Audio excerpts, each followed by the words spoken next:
Good afternoon, everyone, and again, thank you, Joe, for your invitation to Dún na Gabhall. As you know, I love to come up to the northwest as opposed to the southwest.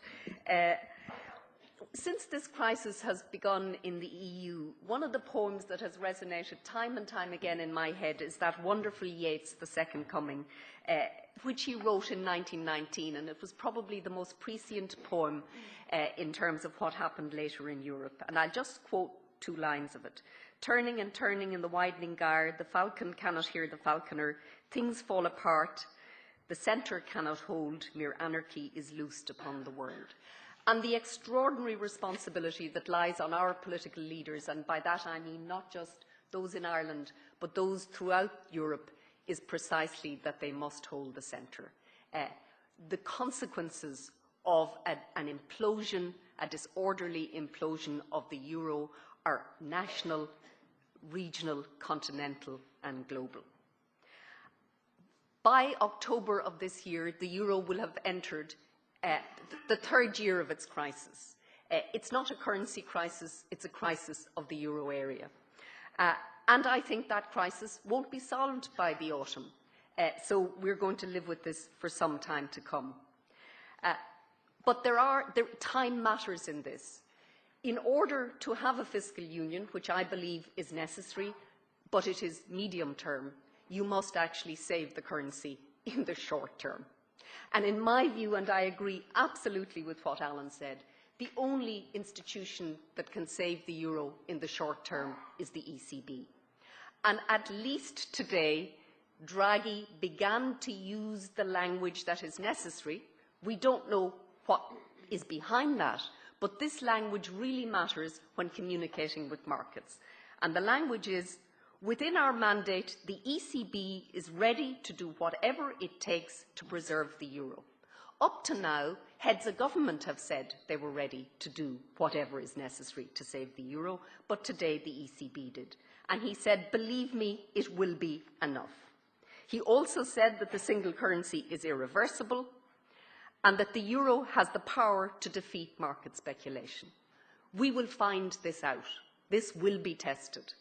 Because in my view, if the markets leave Spain and Italy, the euro cannot survive. And I know that as a political scientist, I shouldn't make predictions, but I cannot see any way that the too big, particularly Italy, the too big to fail, too big to bail, that the euro could survive it.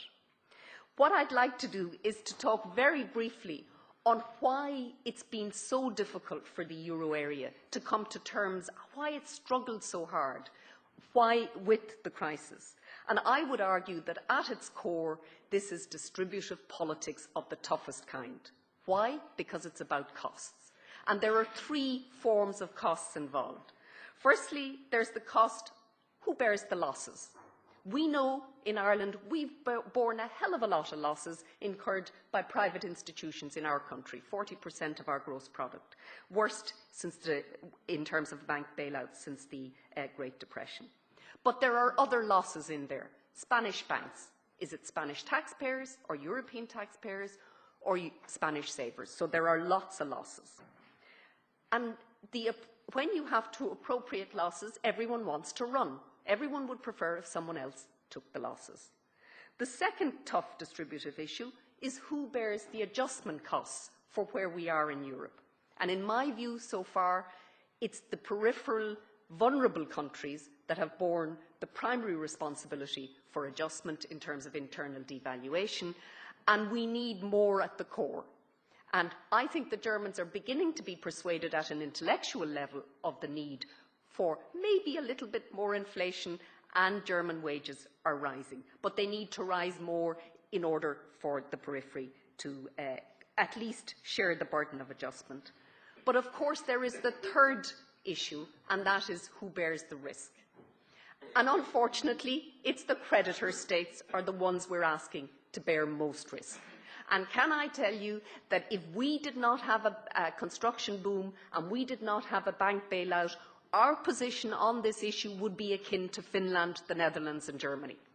We would be a creditor state, and we would have different approaches. So we must remember, when looking at the creditor states, how we would behave and how our policymakers would behave if the shoe was on the other foot.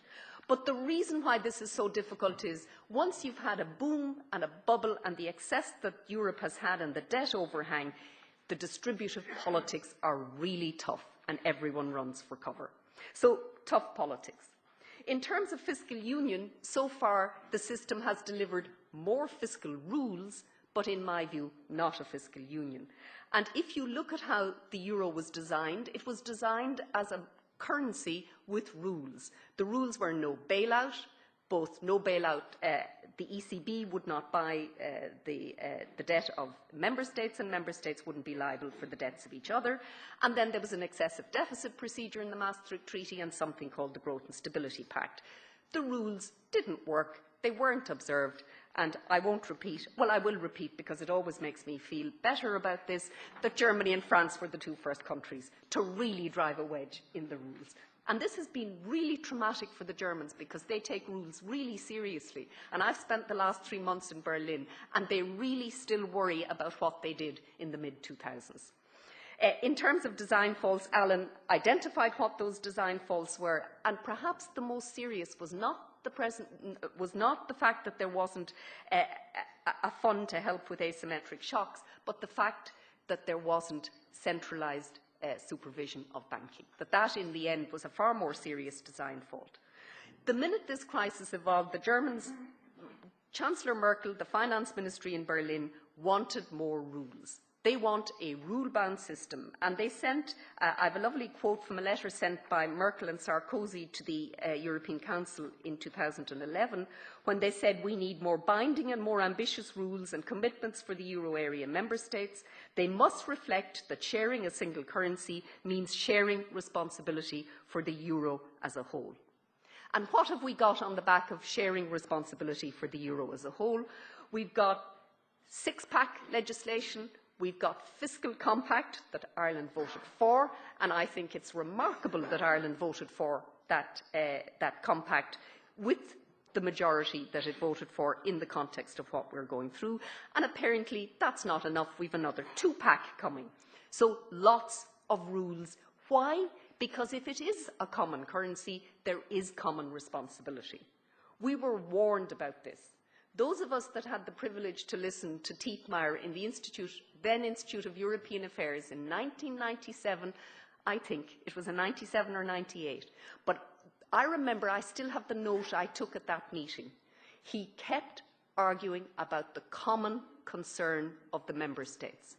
Unfortunately, those that listened to him did not internalise that phrase, the common concern of the member states. We share this together, and there is reciprocal responsibility.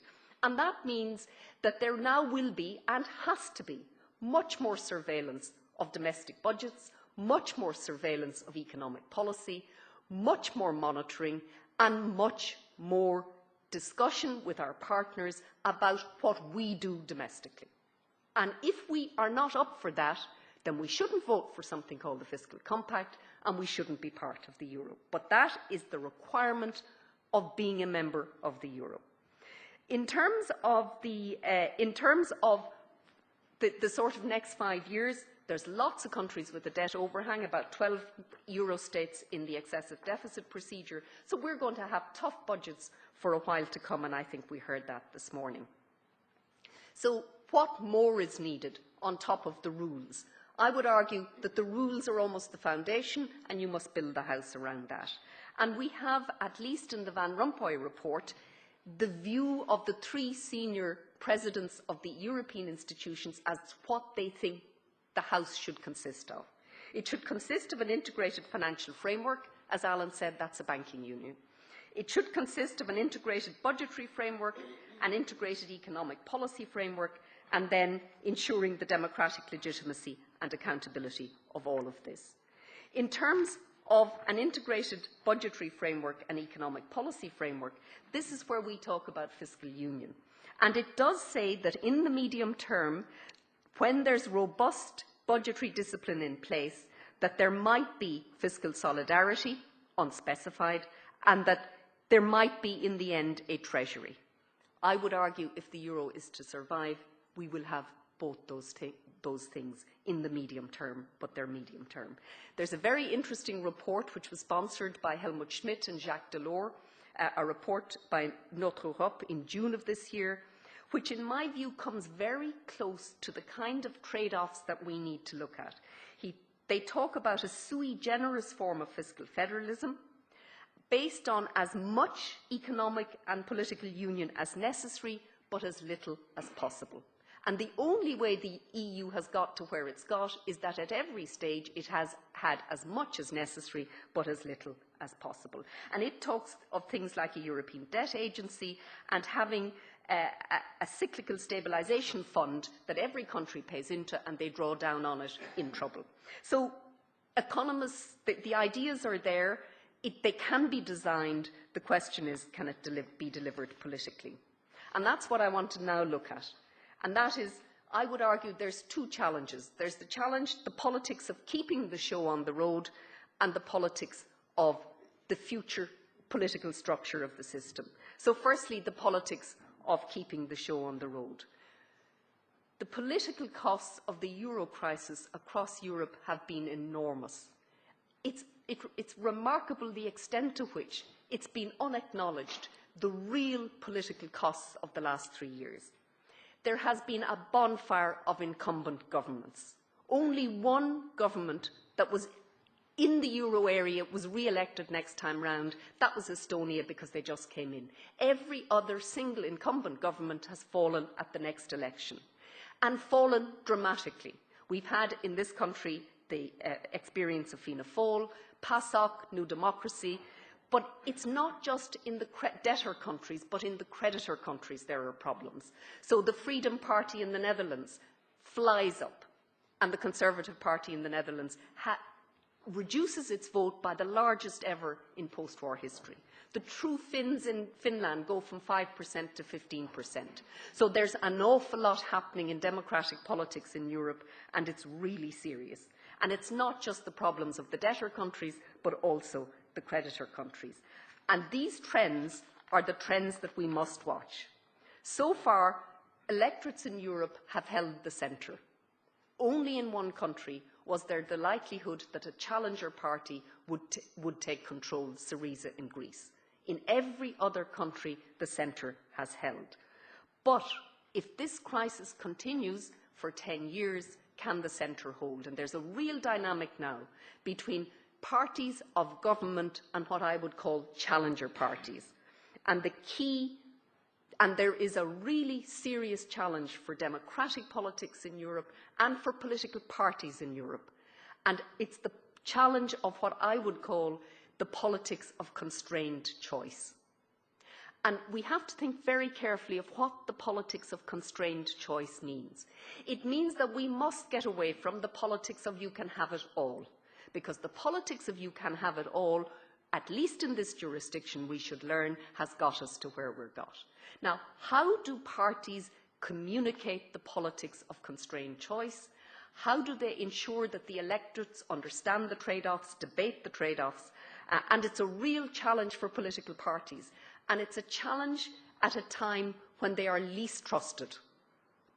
Trust in politicians in Europe is declining. But they must get control of the politics of constrained choice.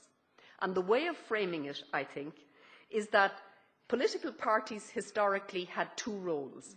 Their role was to represent their electorates and be responsive to their electorates. And I'm afraid there's a third R now, and it's a tough one. It's called responsibility. And it's responsibility to your neighbours, to your partners, and to your own country. And how politicians frame responsiveness, representation, and responsibility will make or break political parties in Europe over the next cycle. And this matters both in creditor and debtor states. I will end by saying that, in my view, if the euro is to survive, we are talking about a much higher level of political union than we have ever contemplated and that we have ever acknowledged. And that means very tough choices for us as a country, for our electorate. But I will say two things about it. It will not mean Brussels rule. We don't have Brussels rule now. There will be a lot left in the domestic, but the domestic will have to take on board the wider context, and the wider context will interact with us all the time. I think we will probably be directly electing a president, either of the Council or the Parliament or the Commission, or it might be the one office in whatever term. So we're really going to see a very different politics, both within countries and across Europe.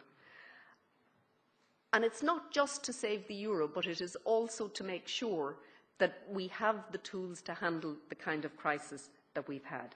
And I would finally say that if that is the politics of Europe that's ahead, it will require the consent of the people, and that means, I'm afraid, more referendums. So get used to it, they're coming, but it's really important that we debate these issues in a very deliberate way. We cannot have it all. Ireland, as a small, open economy, cannot have 100% autonomy if it wants access to the rest of the world. So we've got to decide what trade-off we will agree with as a people and how we will operate it. And one of the things, and I think it's something that we probably don't say to ourselves often enough, I've been out of Ireland for a year. I spent 3 months in Italy and the last 3 months in Berlin. I'm very struck by, despite all that we get wrong and all of the things we do to beat ourselves over the head, we get so much right.